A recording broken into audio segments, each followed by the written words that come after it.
Good morning, everybody. We would like to start.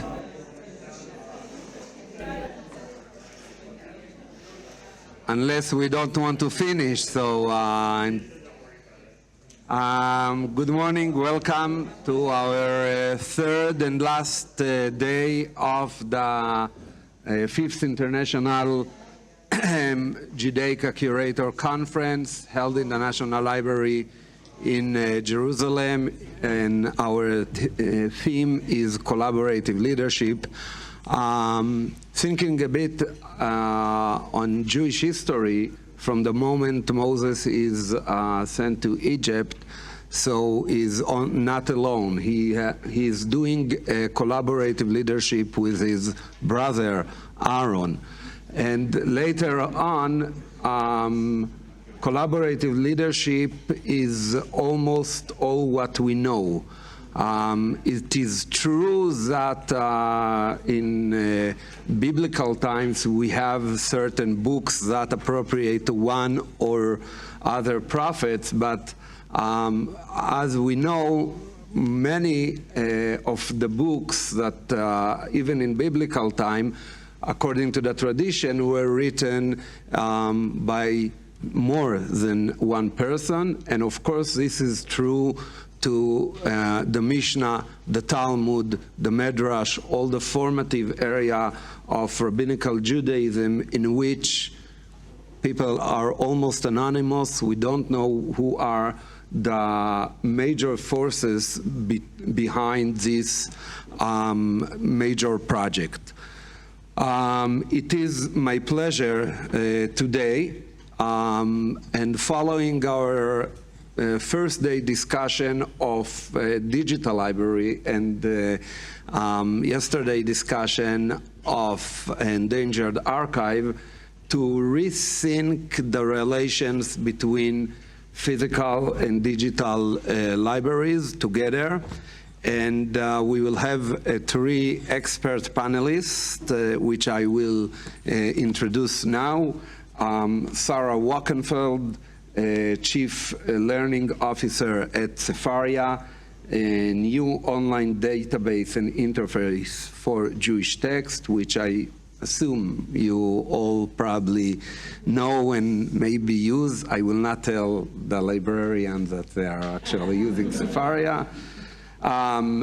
Dr. Alison Joseph, Director of Digital Scholarship at Gratz College, responsible for the development of Gratz, the new digital archive and web platform of Gratz College, including the Eli Wiesel Digital Archive, and Eyal Miller, which if you ever look into past history of yourself, you probably did a search on JPress.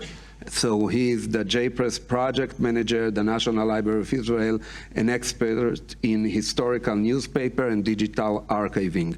So each of the three panelists will start with a presentation, then we will sit to a panel discussion. At the end, we will have a short description of tomorrow's conference by Ron Ofer. So I would like to invite Sara to present Sefaria and their goals. Hi, everyone. Good morning. My name is Sara Wolkenfeld. I'm the Chief Learning Officer at Sefaria. It's an honor to be here, and I've really enjoyed the conversations with all of you over the last few days. Can you wave at me if you use Sefaria? Oh, hi, everyone. That's great.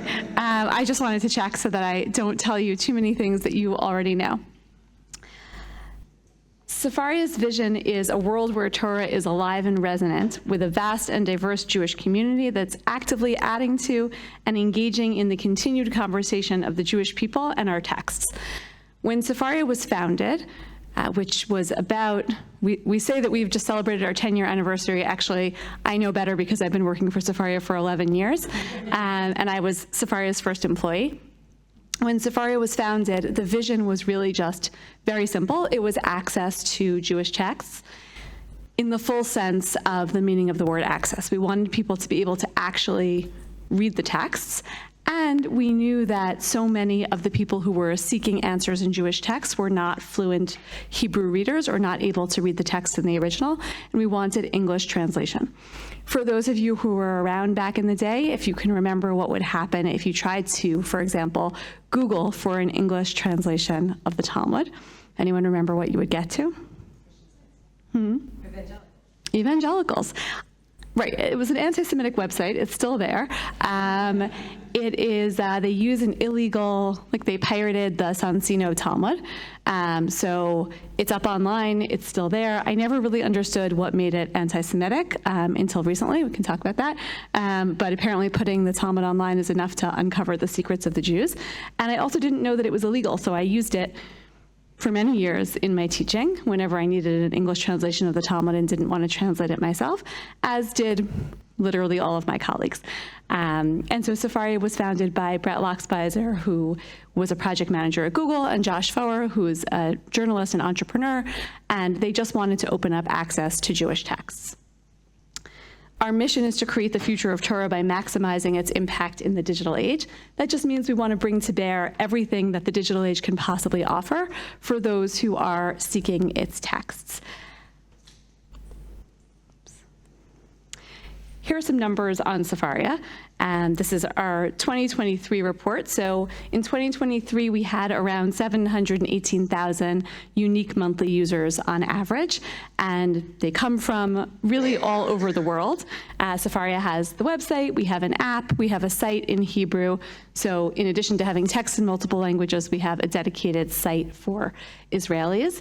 And North America and Israel are the places where we get the most use. Interestingly, we could talk about this, our numbers are high in both countries, but our usership trends much younger in Israel than in America. So I think it's like the 18 to 24-year-old segment is our biggest in Israel, and in America it is a much older segment of the population that's primarily using Sefaria. I want to talk a little bit about our digital infrastructure, which is listed on the bottom of this slide. We have over 200 projects powered by Sefaria. I want to unpack that a little bit because it's key to Sefaria's mission. Our database is an open source database, and we want people to, as much as possible, use Sefaria to build new things. So Powered by Sefaria is our language for a website that takes what's in Sefaria and uses it for something different. That's hard for a lot of people to talk about. So I get asked a lot about Sefaria's competition. It's hard to have competition when you give everything away for free. And we actually want people to take our site. So many other Torah websites, many other apps have come in our wake and use our code base for building all kinds of things. And that's really what we want. We have 110 websites that are networked through Sefaria's linker. This is our attempt to kind of almost like link up or catalog the Jewish internet. So anyone who has a website that deals regularly in traditional Jewish text that has citations can be linked through Sefaria. We call it Sefariating websites. We're not so good at naming things always, but to Sefariate a website is to essentially turn citations into links. We did that a number of years ago so that somebody who was reading, let's say, an article about Jewish text online could easily find the texts that are cited. And then we made the links go in the other direction also, so that now if you're on Sefaria's website and you click on a text and you open the side panel and you see all the different links, so those will be many different kinds of links, including links to other websites that contain references to those same texts. It means that you can find modern articles from, let's say, My Jewish Learning or your synagogue of choice, your Jewish institution of choice, that reference the text on Sefaria. And we have 3.5 million intertextual links. Actually, that's the number that climbs the fastest, so that number is probably already much higher by now. And that's a key feature of Sefaria, is that anytime you click on one source, you'll see all the other sources that are connected to it. That means both commentary directly on the source and as well as other texts in the tradition that reference or are referenced by that source. You probably already know that, but I'm mentioning it now because it's key to our collections policy, actually, to think about avoiding what we call orphaned texts. So making sure that as much as possible, we're working to increase the number of links every time we add a text to our site. I could have asked you to guess this. It would be fun. You can instead guess our top 5 texts in 2024. But these were our top 5 texts in 2023. Genesis, always a favorite. Sidurei Zot HaMizrach, which I think comes in large part from our Israeli usership. The Book of Exodus, it's also in the top 5. Psalms, which actually saw a huge spike in traffic at the end of 2023. I'll let you figure out why. And also the Book of Deuteronomy. Those are our top 5. It's just always fun to track. We've become sort of like the Amazon.com of Jewish texts, so we can tell you, like, if you liked Genesis, you'll love Exodus, and other similar kinds of things, and some stats about the words in our library and our words in translation. I'll just draw your attention in this context to 2 things. We have 505,000 user-created sheets. So that's a feature of Sefaria that people can create their own source sheets, can put together their own resources. That is it's a tremendous number considering where we started with Sefaria, which is to say that, remember copying and pasting? Yeah, so like that was really kind of the cutting edge technology when I started at Sefaria, and people were very confident that they would never abandon it. And many of them never have, but some have, and so that's really a very big number for us. And also the increase in the number of languages we've been able to offer. So as much as possible, we want to offer text not just in the original and in English, but also in other languages, and that's something we continue to work on. Jewish texts on Sefaria are freely available. Most are freely reusable for non-commercial purposes. This is a very key feature of Sefaria and also is probably the #1 answer if you ever have the question, why is my favorite book not on Sefaria? Or why is my favorite translation not on Sefaria? Or why is the prayer book of my denomination of choice not on Sefaria? The answer to all of those questions is very likely to be copyright. And I have had great success saying this, so I'll say it again. If you, your friend, your neighbor, your spouse, sibling, parent, child is a publisher of Jewish texts, and there's something that you really think should be on Sefaria, so put us in touch. I'm always happy to talk. But that's been the single largest obstacle for us to overcome, is that we want our text to be as freely reusable as possible. They link out to commentaries and to connected texts and to websites across the Jewish internet, as I mentioned before, and we make texts available in translation whenever possible. Many texts, if they are translated into English, that translation is under copyright. That's problem #1. Problem #2 is the actually, I think, surprisingly large number of important traditional Jewish texts that have never been translated into English, or at least not in a published form. And these are problems that we hope AI might help us overcome in the future. In Sefaria's second decade, which we're currently in, we're continuing to work on access, so providing maximal access to the Jewish canon. And in particular, we're maximizing Sefaria for access for newcomers.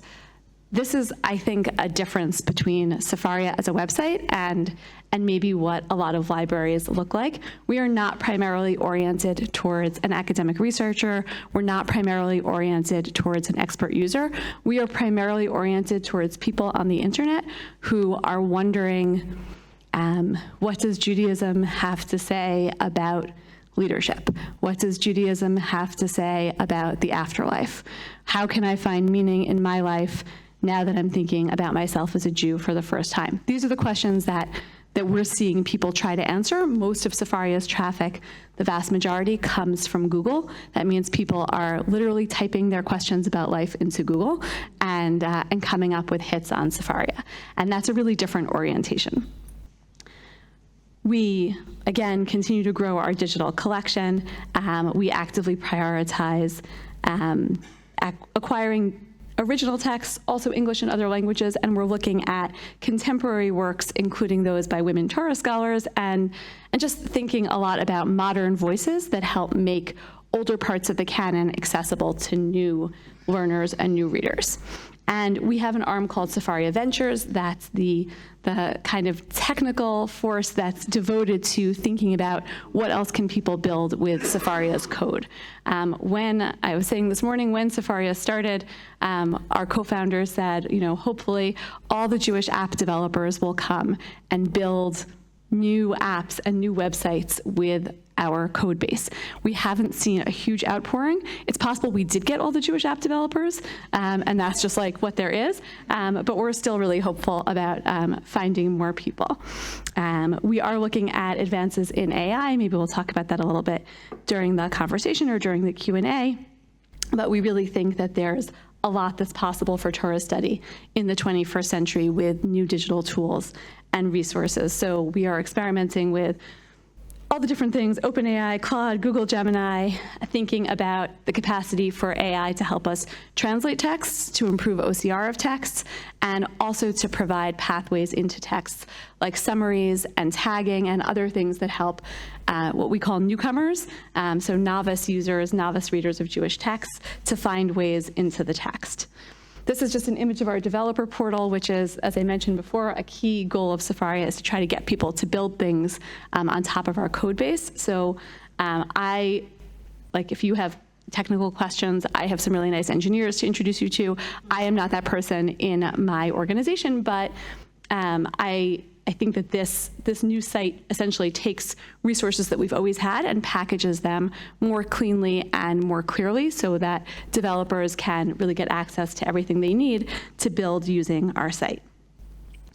This is our working policy to guide collections, and I'll close my presentation with this. We don't have, or we haven't had traditionally, a set collections policy because we used to say when I started at Sefaria that our goal was to have 95% of the texts, that 95% of the people studied 95% of the time. I only say that once per day. And that was really a way of saying that, if it was sort of traditionally in the canon and we could possibly find a public domain or an edition that we could use, we were going to put it on there. And over time, and I should say when I started at Sefaria, we had the Bible. I think that was it. And my first job was to make a list of the top 10 texts that we should add to Sefaria, which when you only have the Bible is actually a really easy job. It got harder over time, and so we've started to say that we want to have Torah classics, so works that are traditionally considered to be a part of the core canon, modern works in English and Hebrew that open up access to those texts and have demonstrated cultural significance in one or more of the communities that we serve. We'd like to have the original of those texts, if they're not in Hebrew or English, as well as translations. And the works that make the classics more accessible, which in particular dictionaries and reference works are important for us, as well as English works that, again, sort of do that work of opening up traditional texts. And we have some factors we use to prioritize within those texts that I will speak about a little bit later. And I'll just close by saying that Sefaria is very much still a work in progress. So this collections policy and all of the work that we do is heavily influenced by, first of all, developments in technology, and also by the requests of our user base. So as our work has grown, as we have more partners, as we have more users who give us their feedback, we think Sefaria will continue to develop. Thank you.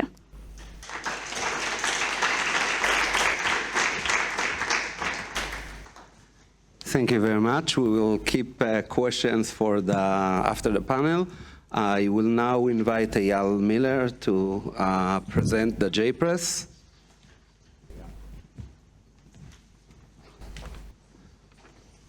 Thank you. Thank you, Chaim.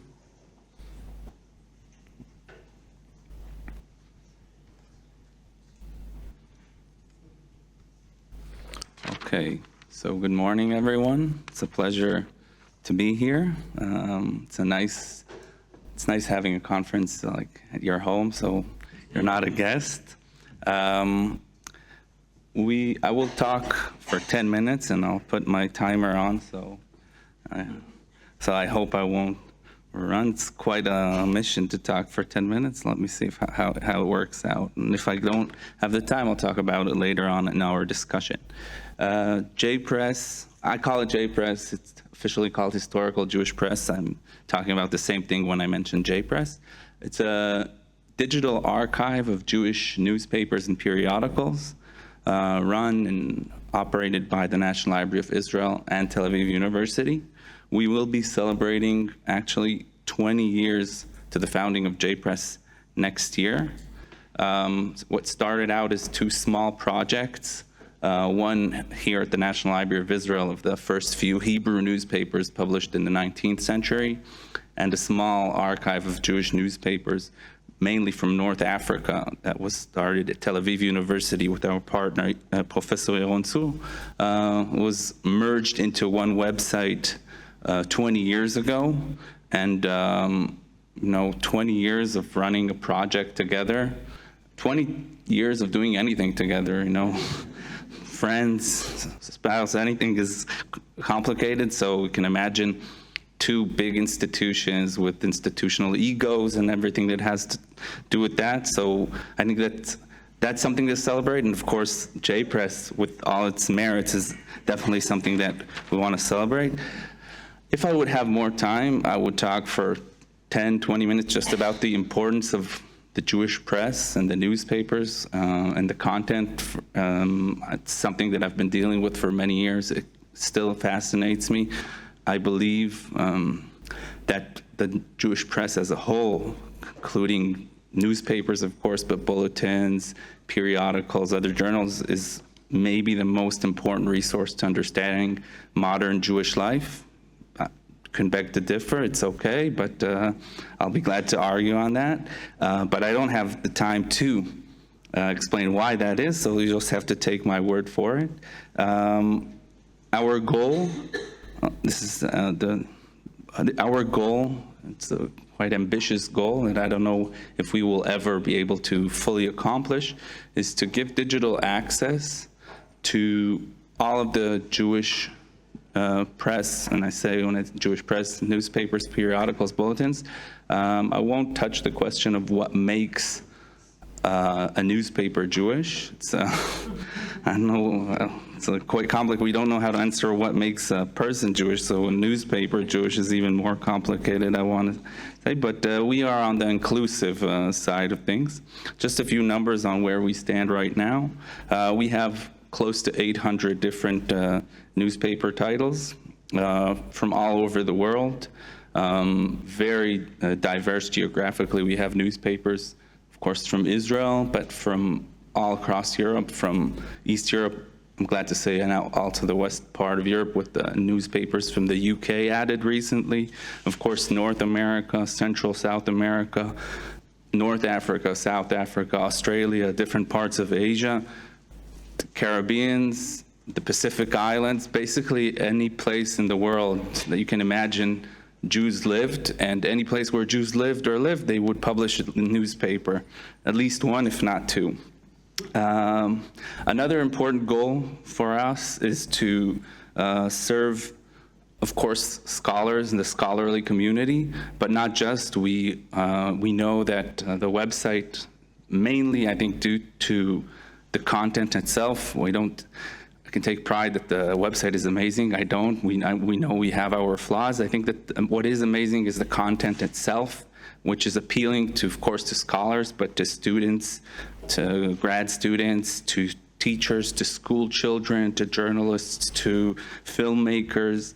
I think basically everyone can find something interesting in the Jewish press, which is, I think without a better word to describe it, it's mundane nature. A lot of the, we talked about manuscripts. We're going to be talking about different manuscripts and archives. They're super interesting, but they're not accessible to, I don't know, you mentioned 95% of the population, so maybe less, maybe more, but I think the newspapers are accessible in their language, in their nature, to maybe close to 100% of the population. Another key feature for us, and that has to do, of course, with the topic of this conference is collaborations. I started off by saying that the Historical Jewish Press is a collaboration of Tel Aviv University and the National Library of Israel, but the truth is that it's built of many more collaborations by time. We wouldn't be where we are today without collaborating with numerous various institutions, and I won't be mentioning them all, but I will mention a few of the chief ones, and I'm glad to see here in the last few days a lot of the partners and colleagues that I usually Zoom with. We've had a very fruitful 10-year collaboration with the Marley, the Manhattan Area Research Library Institution of PL, NYU, and Columbia. Michelle here representing Marley. We've been working through Litauer Foundation with Harvard, and I saw Violet here earlier as well, with a great partnership digitizing Jewish press from all over the Jewish world. We've also been working with various national libraries. Lithuania, Lara is here. We've been working with them in Latvia and Serbia and Poland, and all of this has also been part of Gesher l'Europa that Karen Sethill presented a few days ago, and with the help of Sally Berkovich and her team at the Rothschild Foundation Hanadiv Europe. I think that digital collections have many merits. They have a lot of pitfalls as well. We are all aware of them. I think that one of the most important merits is that it enables us to give access, easy access hopefully, to collections that are scattered all over the world. And that's I think the main part of all of our collaborations is to fill in the different gaps. The National Library of Israel has a very extensive collection of Jewish newspapers, but it's far from being complete. And the help of these different institutions makes the collection, I think today, can correct me if I'm wrong, I don't think I am wrong, the most complete collection of Jewish newspapers and periodicals. Not everything is perfect, of course. We have a lot of challenges, some of them technological. Sarah mentioned OCR. We are, of course, dealing with a lot of OCR issues. It varies. We have a lot of newspapers, mainly in Latin character, that are very good OCR, 98, 99%, sometimes I would say close to 100%. Jewish languages, Yiddish, Ladino, Judeo-Arabic, Judeo-Persian, other languages are more complicated in that sense. It has to do with the fact that OCR engines are geared and run mainly by commercial companies usually, and Hebrew languages or Hebrew character is much less popular and less profitable eventually. And that's also true not just for OCR, but also for platforms or websites of newspapers in whole. What you see here on the screen is the defunct Google newspaper project. I don't know how many of you are familiar of this project. 10 years ago, it was shut down. Google had aspirations to build an archive of newspapers. And when I started working at the library 13, 14 years ago, I was sure that Google would do to newspapers what they've done to anything else that they've touched, is basically take over. So, we use Gmail, we use Google Maps, and I was sure that eventually they would swallow us. I saw it as also something potentially positive, because the National Library of Israel and generally national libraries and universities have a lot of pluses, but the forte is not development, definitely not when you compare institutions like ours to Google and other tech giants. So that didn't happen. Why exactly? I've been trying to figure out. I haven't gotten good answers, but I will cite a Boston journalist that wrote about the failure or closure of Google newspapers. Newspapers, I'm citing now, newspapers are infamously more difficult to index than books, thanks to layout complexities such as columns and jumps, which require humans or intense algorithmic juju to decode. Here are two wild guesses why Google newspapers shut down. The process may have turned out to be harder than Google anticipated, or it may have turned out that the resulting pages drew far fewer eyeballs than anyone expected. So we have been working without the tech giants' help, and it's been challenging. It still is challenging, and we try to hold ourselves also on the technological aspect and on the bibliographical aspect to the highest standards. I hope to say that we always succeed. We don't always succeed, but we always aim, and I will talk about that more later in the discussion. I see that I am running out of time, so I just wanted to show a few examples of how the press can be relevant for Jewish librarians, archivists, curators, curators. For us, trying to figure out the source of our collections, learning about their different changes and how they changed hands. So this is from an article of the Sentinel, a newspaper from Chicago that was uploaded to JPress with the Marley project. I think almost 10 years ago. It was one of the first newspapers we added. So the Jewish Theological Seminary of New York announces that it is about to acquire the famous library of Mr. Elkan Adler of London, England. Mr. Adler is a well-known Jewish scholar. In addition, I'm skipping a few. The seminary's present library already consists of 70,000 volumes, so that together with its new acquisition, it will become undoubtedly the foremost Jewish library in the world. It is indeed very gratifying to observe how America is slowly building up world-famous libraries. In addition to the seminary library, New York City has two more valuable collections of books on Jewish subjects. These are owned by the New York Public Library and by the Columbia University Library. Next in importance is that of the seminary is the Library of the Hebrew Union College of Cincinnati, and so on and so on. And I have a few more interesting examples here from a visit of San Francisco-based journalist in New York, 1925, as he visits different libraries. So you can search our newspaper archive to find out interesting things about your institutions, your collections. I'm sure that you'll be surprised, for better or worse, about. We don't censor anything. So I have a lot more to say. I will expand more later on, but generally speaking, I think that if I have one message that I want to convey here is that we are always open to more collaborations, and I've been talking in these last 3 days with different colleagues that we've already talked in the past, or we just met here, and we will hopefully build new relationships that will end up in adding more material.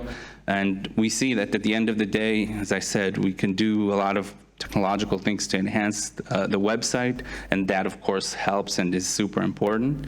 But for me, most importantly, is expanding the collection, adding new materials, new newspapers, new journals that I'm sure will shed light and continue to shed light on, say, Jewish modern life. Thank you.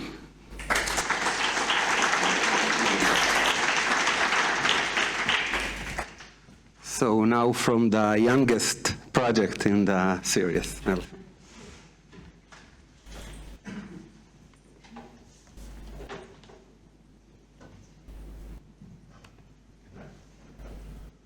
Where do I find it?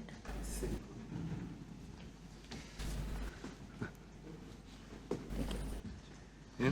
Okay. So I'll just start talking and then we'll, this. Yes.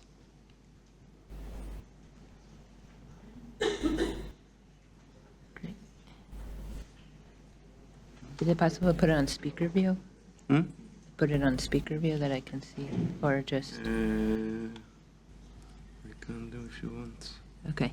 So I'm Alison Joseph. Yes, our project is 5 months old. I've been in this role for almost 5 months. And I am also, so I'm the Director of Digital Scholarship at Gratz College. I'm also the co-chair of the Wildcard Division of Digital Humanities at AJS, the new program division just starting this year. So if you're not familiar with Gratz College, it is the oldest college of independent Jewish studies in the US, founded in 1895. And it's had many iterations over its almost 130-year history. And our current iteration is really that we are online.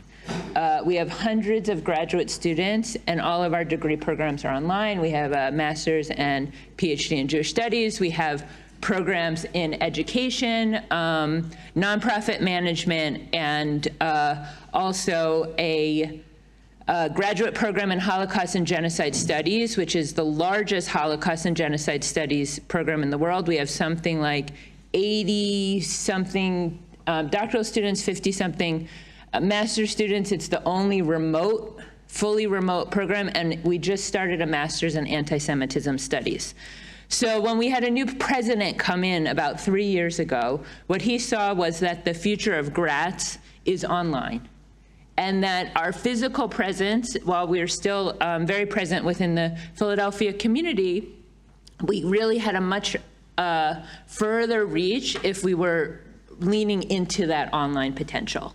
And so while our physical spaces are changing, we're using very little of our building that we've been in since the 1980s. We just acquired a new property that will be something like a Beit Midrash, coffee house, unclear exactly what it's going to be. My daughter wants to have her bat mitzvah party there. Like, it's a new space that is also shifting with where the Philadelphia Jewish communities are located. And so we're also deaccessioning our physical library. We have about 90,000 volumes. We did a study of it. Only 1% of those volumes are circulating because all of our students are around the US and around the world, and so they're working mostly with either digital resources or online, digital resources or interlibrary loan. And so thinking about what does that mean? What does it mean for us as an institution of Jewish higher education to build our program and think about what kind of assets we have? And so this came about of establishing the Grazel digital platform. It is named for the American Jewish historian and longtime Gratz professor Solomon Grazel. And the goal is to curate and present a diverse sampling of Jewish creativity pertaining to modern Jewish history and culture. And so I'm coming into this position with this idea of creating this platform of modern Jewish history and culture. The college president was very excited. We're going to have all these digital resources. We're going to be the Sefaria of modern Jewish history and culture, and we're going to do all these things. And so I thought I was coming into a job that was sort of like a digital encyclopedia. I got there, I started looking at the collections that we had, and I realized that I was really a curator. So I am a 5-month-old curator, and I'm very happy to be part of this group. And so the platform that we're building will have, at our launch, 5 different collections to it. The largest and most prestigious, I think, is the Elie Wiesel Digital Archive. We have the correspondence of Rebecca Gratz, Holocaust oral histories. I'll say a little more about each one of these things. And so the plan is that we are building a platform that will really collect and digitize these different collections and present them in a way that will both be worthwhile for researchers and for the general public. And so in trying to do that, we have a lot of things happening as well as a lot of work to do. So here's some pictures of the Elie Wiesel Digital Archive. It is estimated at 200 linear feet. We don't really know what's inside. This is where it was. I went to his country house in Greenwich, Connecticut. It was in an attic. It's been there for about 10 years. This is a picture of me. We brought it to Gratz College. Someone told me that this picture reminded them of the pictures of Trump's Mar-a-Lago bathroom with all of the boxes. And so that's sort of what it feels like.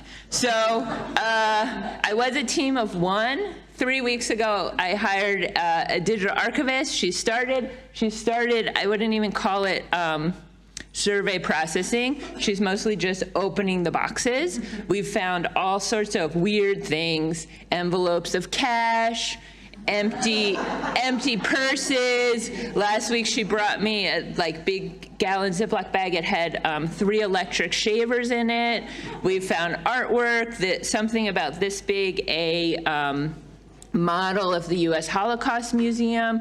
We found all sorts of weird things. So we're just looking in the boxes now, and then she's going to start with the processing, and then we can catalog and digitize and do all the things with the archive.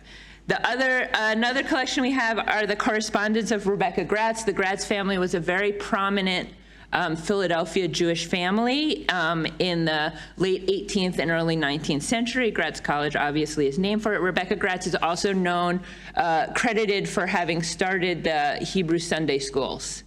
And she was a philanthropist, and so we have about 800 letters of her correspondence from 1799 until her death in 1869. And so these letters have come to us, these 800, from 5 different library repositories.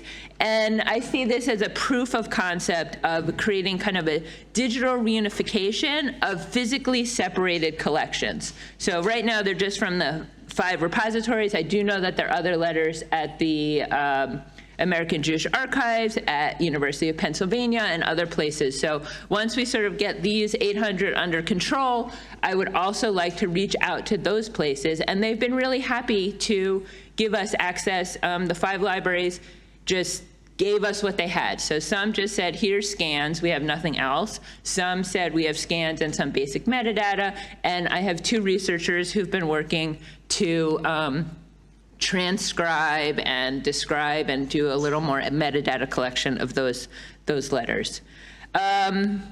We also have one of the oldest collections of oral history testimonials from the Holocaust. And so these were collected mostly late 70s, 80s, and 90s. We have over 900 interviews. And I put this picture here because I went to meet the people that have been working on it, and literally there was a guy with a tape recorder that looked just like this and headphones and working on the transcription. And so they've been working on this project for more than 40 years. And it's an amazing collection.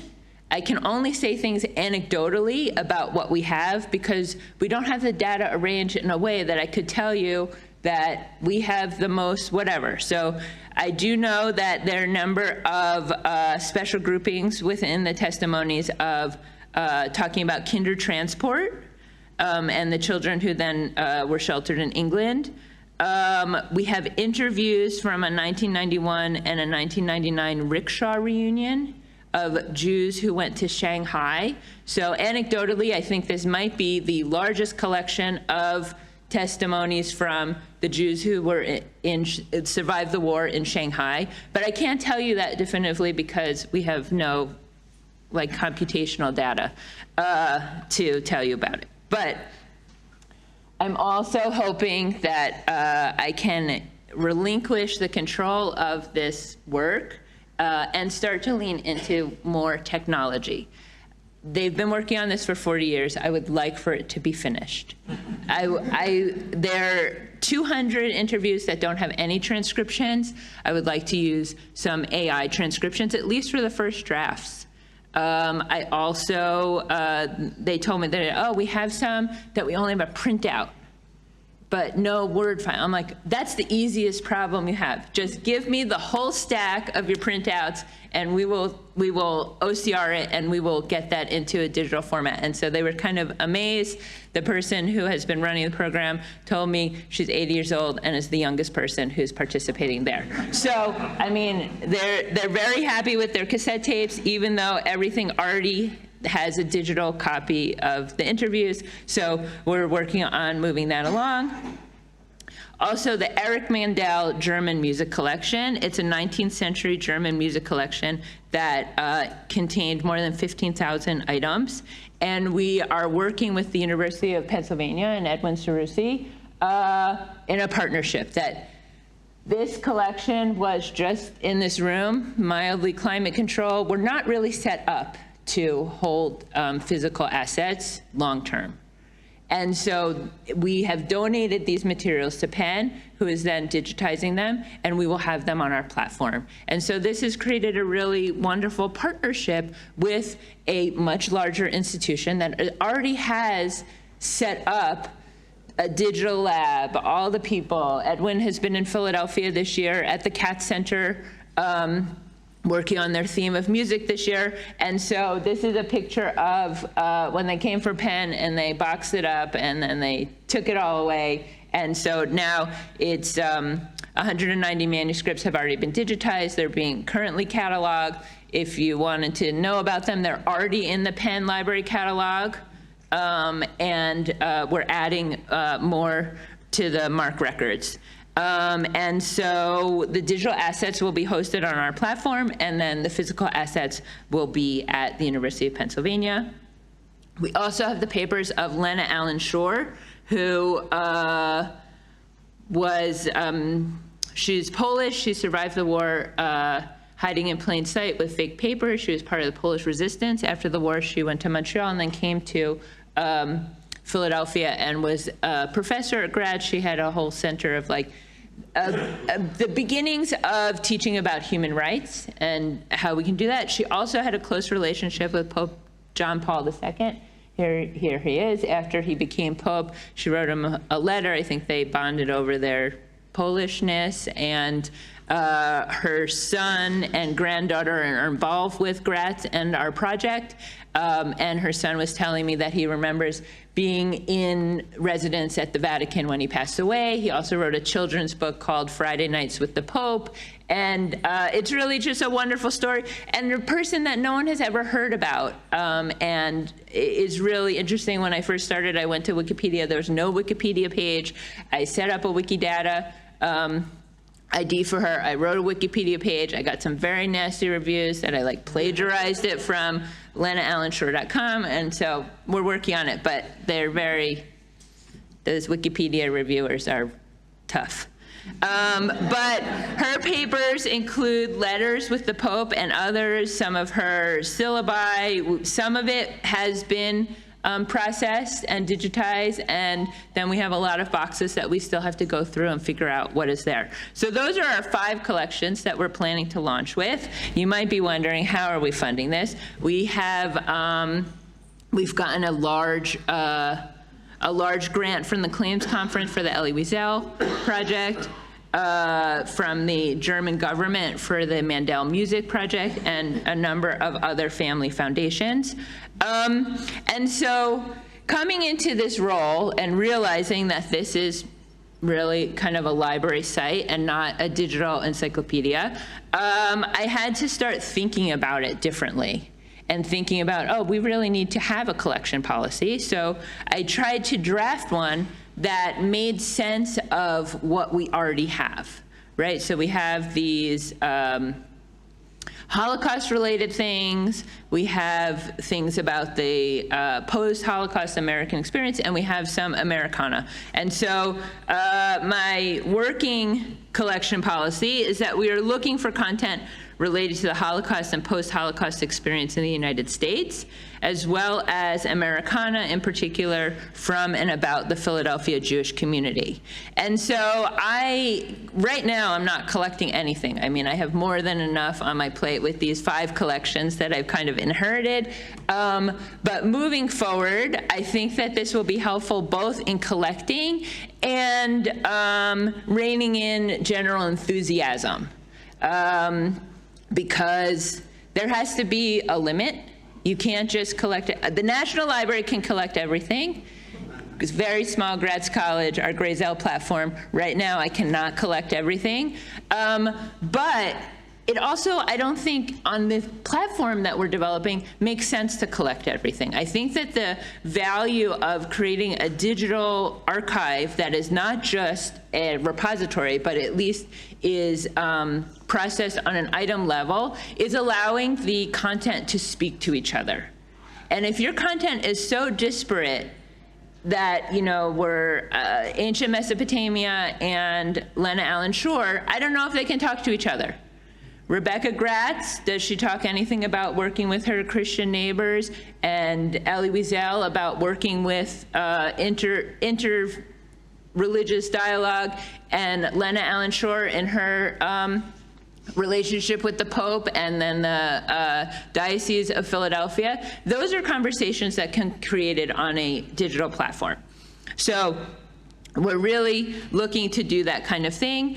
We are exclusively a digital archive. So even though currently the Elie Wiesel archive is in our possession, it is not going to live with us forever. It has already been designated for a Holocaust museum in Florida and the University of South Florida.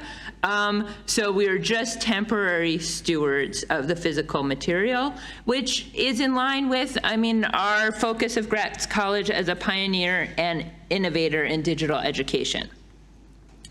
So the kind of things that I will be looking for in the future are some it would be nice to bring in things that have already been worked on, digitized, processed, metadata, something collected. But I'm open to sort of collecting things that match our content and sort of our collecting goals. Our audiences are also very complicated.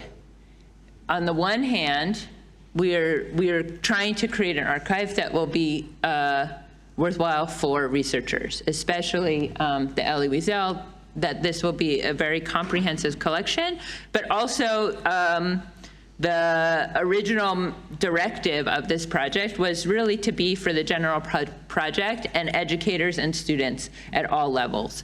And so I have already found, and I think this tension will continue, that these two audiences are often in tension and in conflict because researchers and general public need something very different. Researchers often know what to do with 100,000 documents. General public is not. So our future plans of once we get the site up, once we have all of this content available in a digital platform, is to start making digital curations and building out our educational resources. So my future plans are to use technology to speed up the workflows of the transcription. I would also look for a digital reunification of the isolated Wiesel archives. Currently, we have this content. It's about 200 linear feet. At BU, they have about 500 linear feet of physical archives that has not been digitized. The 92nd Street Y has about 150 video recordings. And so what I would like for our Graysell platform is to be a place where we can bring all of these things together and reunite these physically separated archives. And it's sort of the same thing of what we've done with Rebecca Gratz. Some of the things just to note the challenges, the amount and the variety of materials. So we have text, photos, art, material culture, audio, video, I don't even know yet. So how much and the variety of it. I've inherited all of these collections as well as the independent workflows of the people with the cassettes and the very slow work. We are starting from scratch and doing everything at the same time, building the digital asset management, building the platform, digitizing, processing, cataloging. We're doing all of these things at the same time. And I'm also finding the tension between the front-end users, which is definitely the college president, the board. Everybody wants this very user-friendly, beautiful library, and I realized that we needed to start with the foundation of creating the digital repository. And the other side, I guess these are advantages. I do have the full support of the college president and the administration, which is amazing. We are starting from scratch, which means that we are not migrating an old platform into a new platform, which is a major headache for anyone who is developing a new project. And I have to say that there's increased interest in our content related to anti-Semitism, Holocaust lessons from human rights lessons from the Holocaust, that in today's world, there's a lot of interest in that, which is also, I mean, good for our fundraising. So.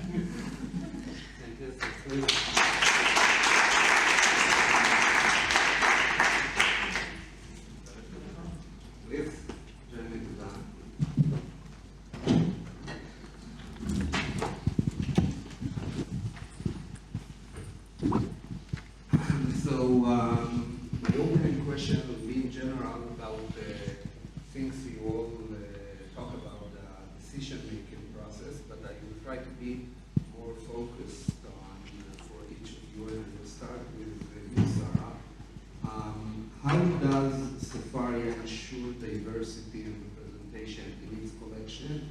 Do you have a policy or maybe initiatives that focus on giving a voice to more silent or rare voices? And if so, how do you balance this with historical and traditional significance?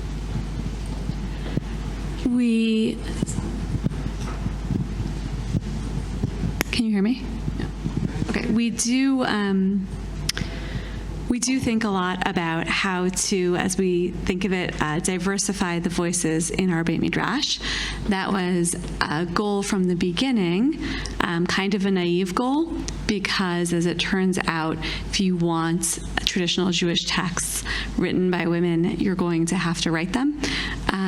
So we've done some of that. We've commissioned some works. We've paid for publication of books so that we can get those into our library.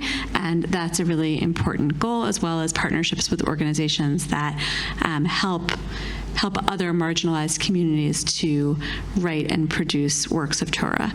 And it's not so hard to balance that with the rest of it, because like the non-marginalized voices have dominated for so long. But we do divide our acquisition goals into subject areas, and we look at every given year with an eye towards balance around acquisitions. Having said that, it is somewhat opportunistic, so it's definitely not a perfect system. I can decide, as I decided early on, that I would like content that makes Jewish text, traditional Jewish text, more accessible to a modern Israeli audience. That was my idea. Publishers of said content have had other ideas, and so it's a work in progress. Thank you. And Eyal, can you share how the J-Press addresses the question of diversity, representation, and accuracy in its digital collection? If I remember, you don't have all the digital collection of Haaretz, am I right? Which was... It's actually, we've done good progress, but we have a lot of things that we don't have. Yeah. So and sometimes maybe the historical view, if you miss such an... Yeah, it definitely gets distorted. We are well aware of the... I think we already have a responsibility, of course, being the National Library of Israel, of giving the voices and all its streams of Israeli society and Jewish life. So I was talking earlier about, turn around a bit so I don't have my back to everyone here. Sorry. I was talking earlier about the geographical diversity that we have. Newspapers from South America and East Europe and Australia, but for us, the geographical diversity is super important. It wasn't always like that, and there's still always a place to improve. So we constantly look at our collection, try to see where it's not representing either a geographical area, if it's in Israel, or if it's in one part in the US or another part of the world. So we put a big focus in recent years on Latin America, for example, which was, I would say, underrepresented, but it was not represented at all. And today we have a nice amount of newspapers, periodicals from there. We hope to have more in the future. It's, as Sarah mentioned, there's always copyright issues. We have a lot of materials that we would love to have online. For example, one big gap that we have in the Israeli collection is that we barely have ultra-Orthodox Haredi newspapers, which are a super important part of the Israeli society and understanding Israeli history, politics. We've been working on that. It's been very hard copyright-wise, and running a project like ours, copyright is always an issue for everyone in digital collections. Newspapers are so more complicated, I think, because you have a book and you have the author, maybe you have the publisher. A newspaper issue can have like 100 different owners. There's the photographer, there's the poet there's the advertiser. So it's complicated, and we have very strict lines, but we've been working to, I think the word in high tech is agile, so we're trying to be a bit agile in that sense. Thank you very much. Alison, you spoke about that a little bit, but I would like, archive is usually not an aesthetic category, but an ethical one, in the sense that we owe some obligation to the past and the future to maintain objects in the present when we are changing, when we are changing physical archives into digital collections, we seem to move from the ethics to aesthetic. In your decision-making, how do you balance between the ethical to the aesthetical, and do you find value in the aesthetical in the sense that it makes the materials more attractive and accessible for general public and for younger generation? I think that this the question is really about access. I mean, we all have experiences with reading rooms and special collections and archives, and even if they're open to the public, sometimes it's hard to get in, and you have to really know that you could go there and you could ask for things and you can do all of those things. And I think that there's like trends in libraries, and I think you really see it being here, the move from the old library to this new, very open, available for access. I think that really is part of also digital archives, that most people, researchers and general public, are not going to be able to travel to wherever some papers are. I also think that unless you are researching something specific and you know that this archive in Amsterdam has the one document you need to finish your dissertation, you're not that motivated to get there. And I think that's true also about digital access. If you need that one paper, it doesn't matter if the digital repository looks like a DOS website, you will keep digging and digging. But if you're not that motivated, you'll just give up and you'll go to Google, and you are used to having a very intuitive, natural web experience. And I think that in order to enhance our access, we really do need to take that into account, that people's searches are intuitive, that whatever that in building out a site and a search, that you are starting to intuit what people were looking for, because it's so frustrating when you put in some kind of request and the results you get are really irrelevant to your search.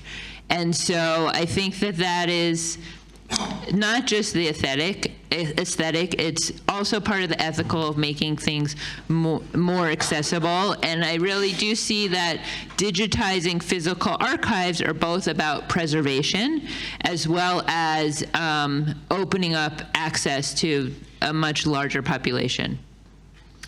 Thinking about another ethical maybe concept is transparency. So it's a question for all of you. As a curator at the National Library, we write a policy about our curation policy, what we do. Do all of you, in a sense, are curators? So do you have a policy? Is that policy available, accessible to others? Can they know what your policies are? I'm laughing because before the session I came up to Chaim and I said, let's skip the transparency subject. Not because I have a lot to say about it, it's just that it's complex and I don't have a lot of time. I can talk about not the general National Library of Israel policy, that Chaim can say more about that than I can. About the JPress project, it's important to understand the mechanics of JPress. It's basically a lot of different collaborations funded by different institutions. And, you know, if you have a foundation that is promoting the Jewish heritage in Galicia, then you want Jewish newspapers from Galicia to be online, and maybe specifically from a certain city in Galicia. And if you are putting in the dollars, then you have a say in that, definitely.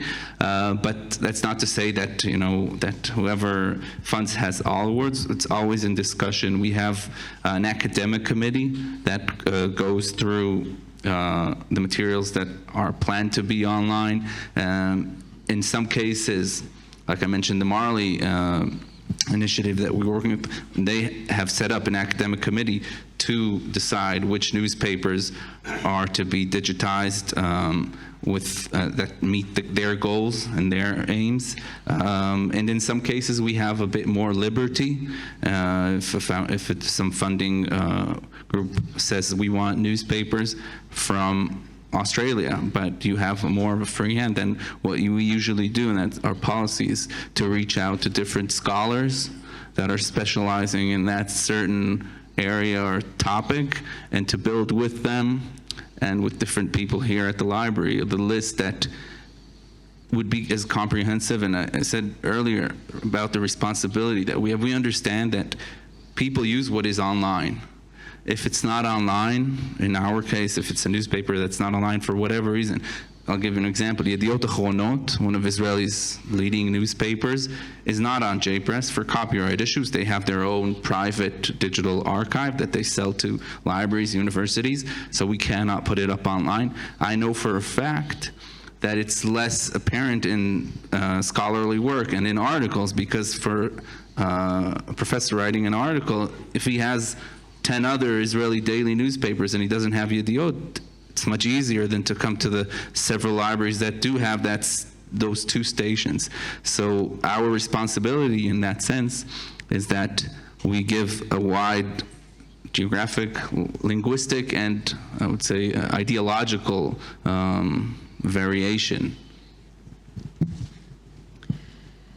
For the first, call it about 10 years of Sefaria's existence, we were really quite opportunistic in terms of the text that we put online. And I came into my role a few years ago, my ever-evolving role. This one now includes acquisitions.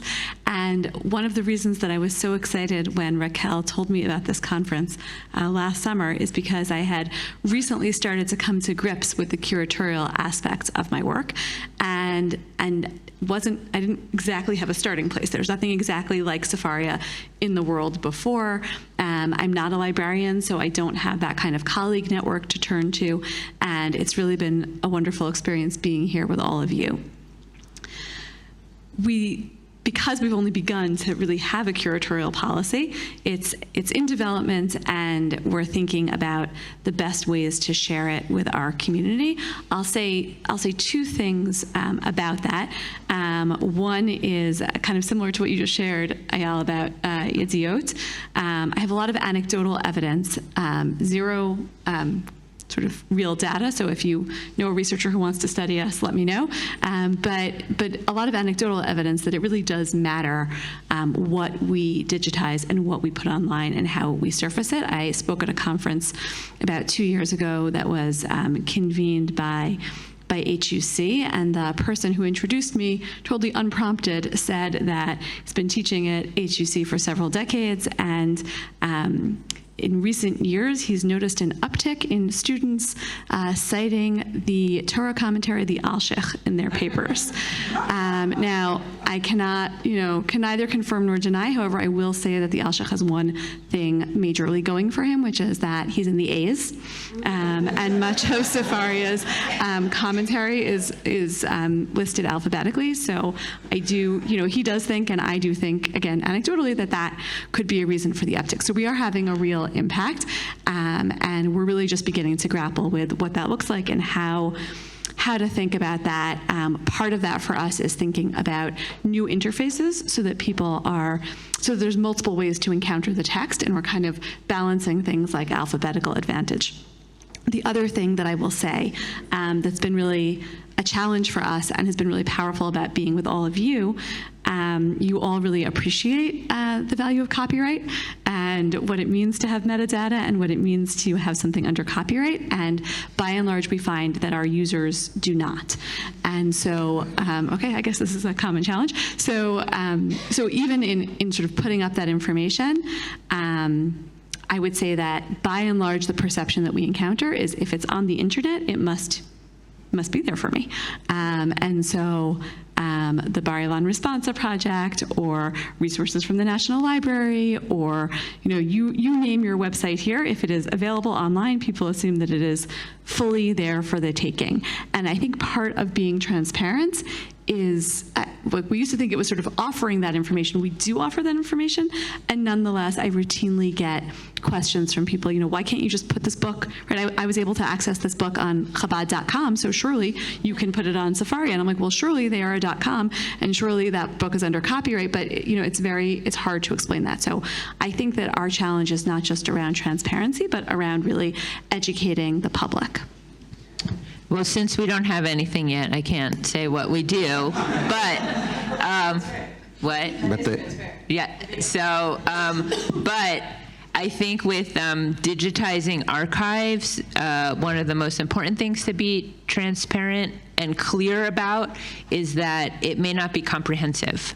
Right, your physical archive may not have been comprehensive, and certainly you may not be digitizing 100% of what you have physically for whatever reasons. And so I think that the same with what Sarah was saying, that users of the internet expect something, that this is all there is. So just being clear that it may not be all there is. So I would like now to move a little bit to question of collaborations. Each of you describe certain kind of collaboration with traditional libraries, and I was happy, Sara, to hear that you find yourself in this community of, because I ask myself what is digital, maybe the feeling of being curator might be different, but again, if you can tell us more, how do you see collaboration with other libraries? And I would like to say, I myself is on the mail list of Hasafran, and from time to time we see that certain library is closing, melting down, changing. So there is a new way or different way to somehow explain or decrease the gap between the rising digital users versus the actual libraries? Or how do you see the new rule of traditional libraries? What rules they have? So I think about collaboration a lot. First, I come from an academic background, whereas humanists were trained really to guard your paper, don't let anybody see or share. And so coming into both the library world and the world of digital humanities, that has been very different. That I think as librarians are trained to make knowledge available and share, and there's not that kind of proprietary gathering of all your stuff, the way that you have in academia, as well as in digital humanities. And so I see that my plans for collaboration are in a lot of places. First, it's in our tech. Our site I'm trying to maximize the interoperability of our site so that we can link to other collections. For example, our music collection that we have with Penn.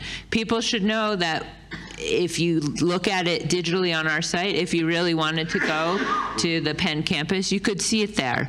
Same with bringing this digital reunification of these physical archives. That will require a lot of collaboration of libraries willing to make their assets available on someone else's site. It's a kind of sharing that maybe we are potentially uncomfortable with, but the goal is just to increase access. And so I don't know if anybody at the University of Transylvania near Lexington, Kentucky ever looked at the letters of Rebecca Gratz. But now they could look at them on our site because we have them within a collection of 800 letters. And I also see the collaboration in helping. I mean, I am now a team of 2. We have no IT support. It's all going to be external vendors, and working with other libraries both to understand what they're doing, places that have much larger setups and teams, and they have a whole digitization team and a whole library IT team, that those people have become my network of resources in general, and more particularly with the Elie Wiesel collection, that it will eventually go to the University of South Florida. I just met with them last week, and they are very interested in being part of our processing process because it will also benefit them, right? So I want to do a responsible job of processing, but I also don't want to spend more time or more money than is necessary for what I need to not be the eternal steward of the physical collection. But this library from Florida, they said, well, if you're going to process it and rehouse it, we'd like to send you some Hollinger boxes because that's how we want to receive it. For my needs, I could just put it in some acid-free, like the big cardboard ones. But that kind of collaboration will it will make the work better, it will preserve the content better, and it will also allow us to reserve resources to not reinvent the wheel and duplicate work. I mentioned in my presentation that one of the factors that guides our collections policy is to not have orphaned texts, or not to have texts on Sefaria that don't have links to other texts. And I see that as a kind of metaphor for how Sefaria operates in the larger ecosystem as well. We want to be interconnected with as many other resources as possible. That's the purpose of our linker, and that's how we see ourselves. I mentioned also earlier, our vision is to be a part of this world where Torah is alive and resonant, and we need lots and lots and lots of other partners in order for that to work. And so we have academic partners, or sort of tech partners, as you mentioned. We have researchers who we're working with in technological fields so that we can improve our capacities in those ways, particularly around AI. We have worked with traditional libraries, most notably the National Library, in terms of linking out and linking in and researching materials. I think that my ideal vision of how someone would use Sefaria is on their laptop, sitting in a library, surrounded by other books. And I think that's the ideal experience, because we're never going to have everything. And digital and physical libraries are meant to work together. People should have lots of tabs open on their computer, Sefaria, and also library websites and lots of other resources. And they would ideally be sitting in a space surrounded by books and other scholars and librarians to whom they can ask questions. And so in that regard, we really want to support librarians We've done a lot of work with rabbis and educators and a little bit with librarians, but would like to do more so that people know about our resources and can ask their friendly neighborhood library to point them in the right direction. So that's another goal for our collaboration and something that, again, I think will continue to develop and change as our technologies change. As I mentioned before, collaboration is at the core of the Historical Jewish Press Project, from the understanding that we do not have everything here at the National Library and in other libraries in Israel, and working together enables us to provide the public with the most comprehensive collection possible. I think two important things also to mention is that we seek no exclusivity. We don't care for exclusivity. That means that we work with a certain library or museum or archive and they scan material. Even sometimes we fund it. We don't ask them just to give it to us and not use it on their platform or on different other platforms. It's also for preservation reasons. We believe that if it's available on other platforms, it's good for everyone for preservation. And we really, I like what you mentioned earlier, we see in other projects no competition. I'm not competing with anyone. I'm trying to work with people. For example, the other large Jewish periodical newspaper collection, digital collection available online is of German newspapers, compact memory of Frankfurt University. It's been like a decade long of trying to work together because I see it as a huge hole for us that we don't give access to German language newspapers on JPress. We have a few, but not close to being comprehensive.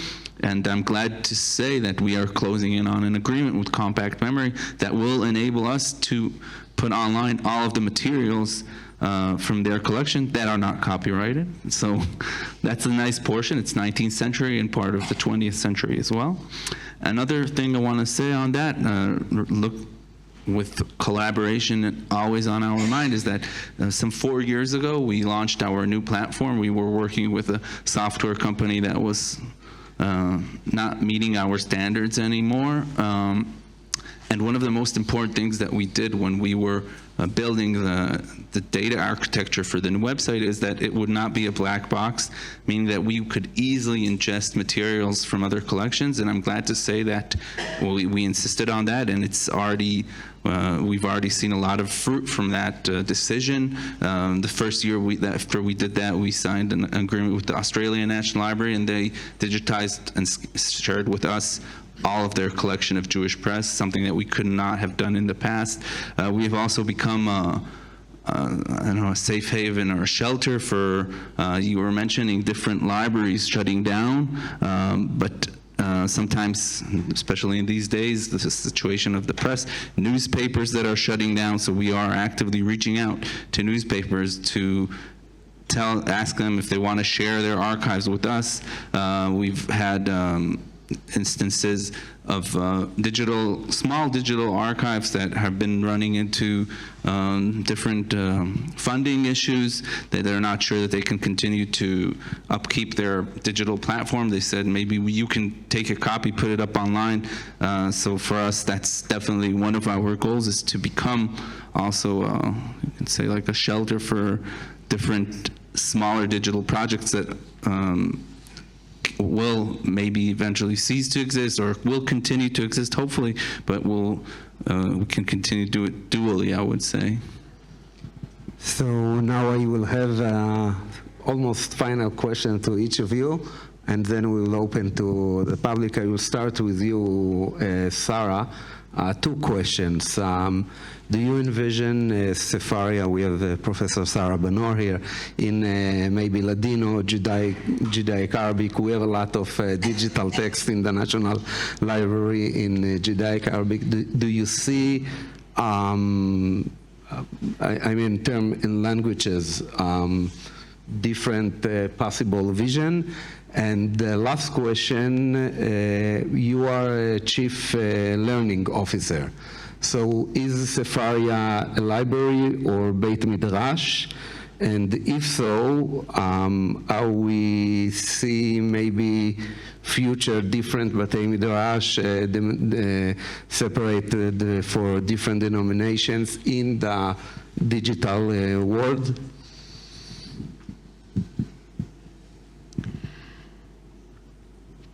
In an ideal world, Sefaria would take in as many languages as possible. Our primary goal, as I mentioned earlier, is to reach people who are newcomers to Jewish texts. So we're not primarily serving a scholarly audience. One of the projects that we're working on right now is like on the technical side to make it easier to add more languages to our platform. It was really set up as a Hebrew-English platform, and we're looking to broaden that now. I think that's the first level of work, and then we're also thinking about what would it look like to give others the ability to more easily upload text to Sefaria. I think when both of those are in place, we'll have a better sense of what languages can exist. I think it's like the flip side of your question is, will it be a great place? Like, will it be a great experience for those languages? And I'm not sure, because I think that what we've discovered in adding German texts, French texts, a little bit of Portuguese, right? So languages that are currently spoken by large numbers of people, but where we don't have the platform in that language, is that the impact is somewhat limited. And so I'm not sure the extent to which it'll ever be a great platform for that, but it's certainly something that we're willing to experiment with. In terms of the Beit Midrash and library question, I think you could ask different people within Sefaria and get different answers. I'm on Team Beit Midrash because I think that the model, in my mind, the model of a library is it's a place where you sit and study quietly, and Batei Midrash are really loud. And I want Sefaria to be a really loud place of voices that are in dialogue with one another, and people who are talking to each other in, right, sort of physically and also virtually. And so allowing different voices to speak to each other. And so that also goes to your question about denominations. It is totally possible to have lots of different denominational versions of Sefaria. In fact, some of them already exist. So there are at least 3 kosher versions of Sefaria. I guess in keeping with kosher certification, these are 3 different kosher versions of Sefaria, right? So they have different standards for what kashrut means for a library site, and you can check those out. Sometimes they have names that are like sort of interesting plays on our name, and sometimes not. Sometimes they just kind of look like our site, and sometimes not. And that's great. That's fine. People should do what they need to do to study Torah. Again, that's like literally why we exist. Our code is open source. Our CEO sometimes says that if someone steals our entire site tomorrow, he will retire the following day. And you know, that's all fine. I think it'd be sad a little bit. Like, I'm sad when I see people who feel that they can't exist in the larger ecosystem of Sefaria, but I'm also happy that our resources power the experience that they want to have. So I think Sefaria will continue to exist as a big tent site. You know, I still get a healthy number of emails of pushback about the various forms of content that we have from all sides. So that's right, like a top 10 signs you're doing it right, I think, that people tell me about the extreme right-wing content we've taken in, and people tell me about the extreme left-wing content we've taken in, and we've had all sorts of arguments about the gender of God, which has been a fun aspect of my work in the last 6 to 12 months. So I think that there are healthy discussions, and again, I see a Beit Midrash as a kind of a loud place, and so to the extent that my inbox reflects that loudness, I think we're a successful Beit Midrash. Thank you very much, Eyal. So this is your project is unique and successful because it is well defined in its goal and scope. In continuation of our conference here, there will be a conference tomorrow dedicated to the Re'i project. The Re'i project is a collaboration between National Library and Israeli Archives for the digital accessibility of archives. The physical materials are preserved in the archive, but the digital access from the National Library's catalog is enabled under certain conditions. Now, when we think about future digital projects, is such a project of Re'i for a Jewish institution abroad is it possible to create a central digital catalog of Jewish archives, and could it help us perhaps address the constant threat faced by Jewish archives? If you're asking if it's possible, I think it's possible. Of course, it has a lot of challenges. I think that one of the main things, as you said, that has enabled us to succeed to an extent is that we've kept rather clear boundaries of what is part of JPress content-wise. Genre-wise, I would say. A similar project for archives is we need to really define the borders, because you don't have even to go all the way, think about a Jewish, like international. I can see it here in Israel. I know firsthand that it's not a project that was launched yesterday. It's also like a 10-year project, or give or take, and it's had these challenges. So I think that if we're trying to come to some kind of conclusion for seeing digital projects, digital archives, is that, like in life, try to, swallow what you can. You don't have a stomach ache otherwise. And for you, Alison, from your perspective, are such collaborations desirable? Is this direction you'd be happy to explore?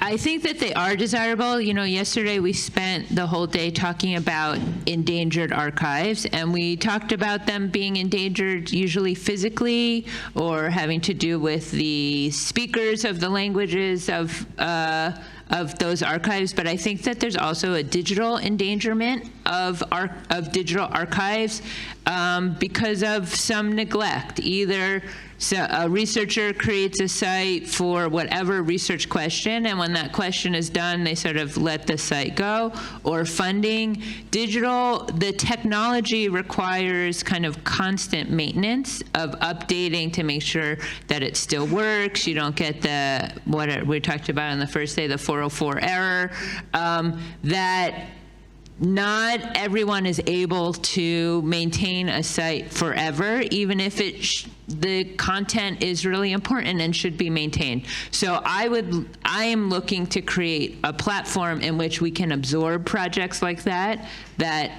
content that has been digitized, any kind of metadata, so that if projects start to fall into disrepair, that our platform could be one that could bring in that content. And that's one of the areas that I'd like to grow our collecting. Because there are great projects out there. Often funding is limited time frame. I don't know, 3 to 5 years, you do your project, and then it sort of it becomes neglected. And so being able to create larger platforms that can start to take those things in, and I know that here at the library, that's one of the things that's been happening, not just with the newspapers, but of absorbing projects to, the National Library of Israel will be here.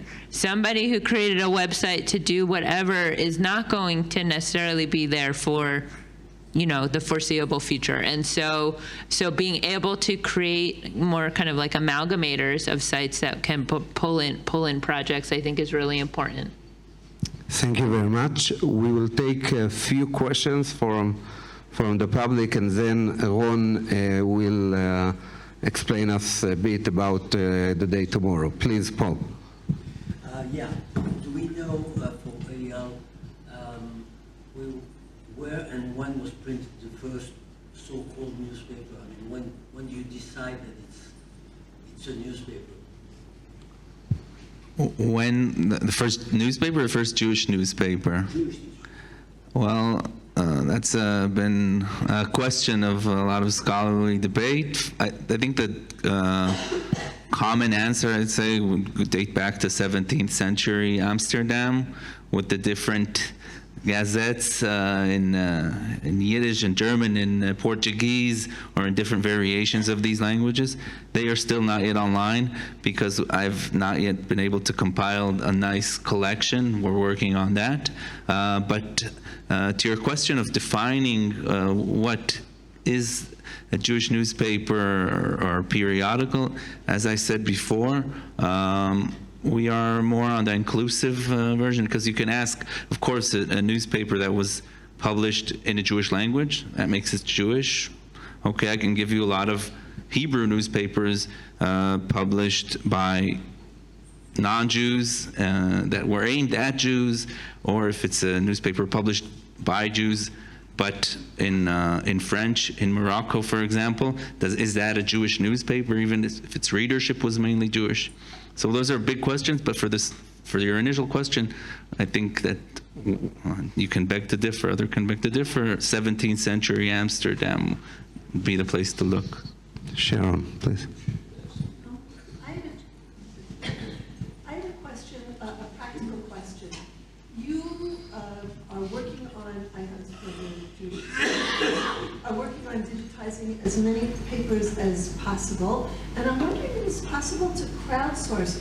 You probably know what you don't have yet. Like, I remember looking for American Hebrew of whatever year. I was like, oh, it goes up to this year, and then there's a gap of 20 years, and then would it be worthwhile to think about a Google Doc that you could send out to various, a large library, this group or another group, saying, we are looking for these papers, do you have them? Is that something practice? Have you done that and I just don't know about it?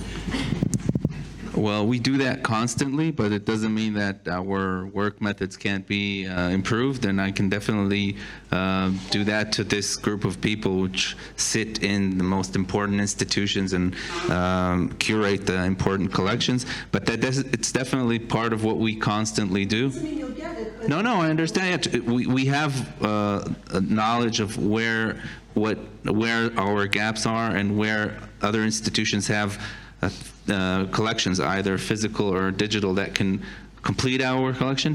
And we have started to fill out these gaps working in this method.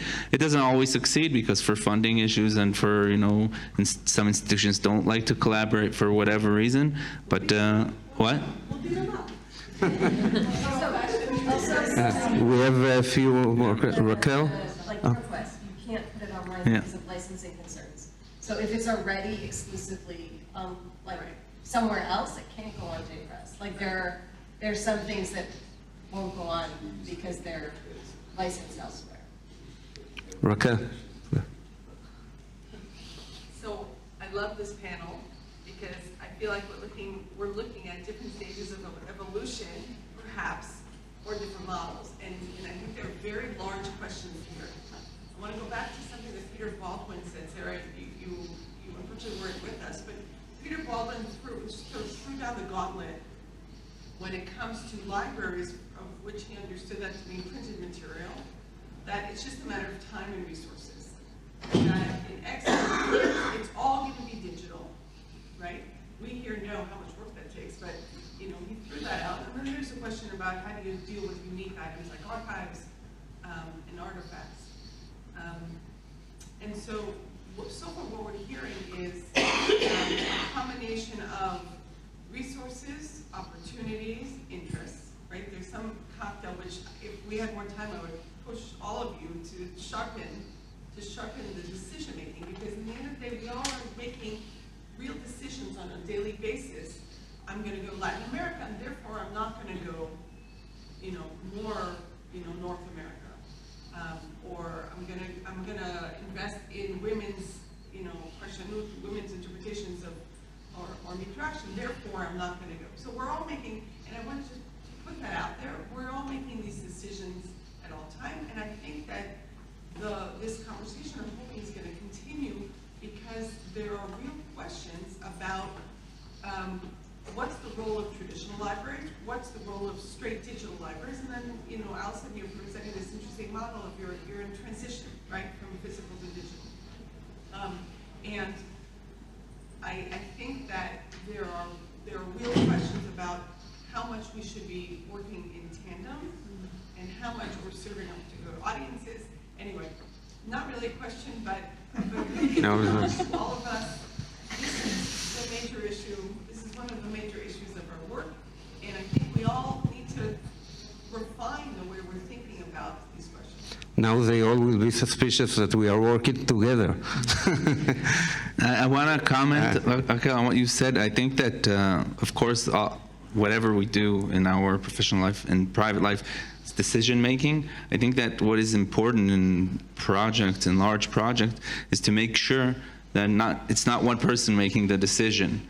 And I think that in our case, it's for us been a motive trying to make a collaborative decision, working together with other institutions, that they have their thoughts, and that way I think that collections can be more broad and inclusive in the sense that they don't look like what is of interest of Eyal Miller. Otherwise we would have just Israeli sport newspapers online. We don't have any, unfortunately. Please. Sara, this is for you in your capacity as the Chief Learning Officer. New technologies win. It's fool's task to try to fight them. But they also have profound consequences that we've got to analyze and accommodate and so forth. The Beit Midrash of the printed Talmud is going to be very different than the Beit Midrash of the Sefaria Talmud. So I can report that Sefaria has won amongst my students. It is the resource that they use. It is what they quote when they're writing papers for me, and so forth. But it has led to the following consequence. The citation, this is the minor consequence, is the citations they provide are not to the Daf and Amud of the Bavli as it was printed in Venice in the 16th century. Okay, nobody in the manuscript age cited it that way either, but you know, it's become pretty standard. They cite it according to the Sefaria paragraph number, right? But more profoundly, the Bavli has become the combination of the translation part and the explanation part. They are unable, unwilling, unaware, whatever it is, but that has effectively become the Bavli in their minds. And so that's what I constantly get in quotations on exams and so forth. Do we care about this? How do we work with it? Is there something that the technology can do to avoid this radical reformulation of what the Talmud is? I mean, it raises so many questions. Just before Sara is asking, I would like to ask you, thinking about the Schottenstein Talmud and the way, is that much different? Even if it's a printed Talmud, but the translation explanations are already inscribed into the way in which the... In my experience, it is very different, probably because it's printed, probably because the people who are using it, you know, begin at a different stage. But, you know, for the young students, you know, I've just described what I experienced. I love this version of the question, and I really appreciate it because I get the really ignorant version of this question all the time. So it's a privilege to get the really educated version of the question, right? The question is usually something like, you know, how can you study the Talmud without Rashi? And I'm like, Rashi did a good job of studying the Talmud without Rashi. Like, I have like these conversations that are totally without historical context. So I really appreciate this. I think it does matter. And I think it's important, and it's important to have the conversation, again, at the level at which you're raising it. So there is a different, there's a different need for education around these texts now that they are so available. I think that's actually on many, many levels, and I welcome people who want to think with me about how to do that education. Again, I think we thought that making that information available would be impactful. It is less impactful. Right? Some things you make available and everybody adopts it, and other things you make available and everybody's sort of ignoring it.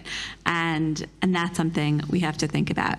I'm not sure, I came into Sefaria with a strong conviction that we would need to add Surat Hadaf, and that we would want to preserve traditional citations, and by traditional, exactly to the historical period that you said, right, but not traditional in like that larger sweep of what we might mean when we say traditional. So like not traditional in the world of the Talmud, but traditional in the world of like modern people who study the Talmud, which is kind of meta.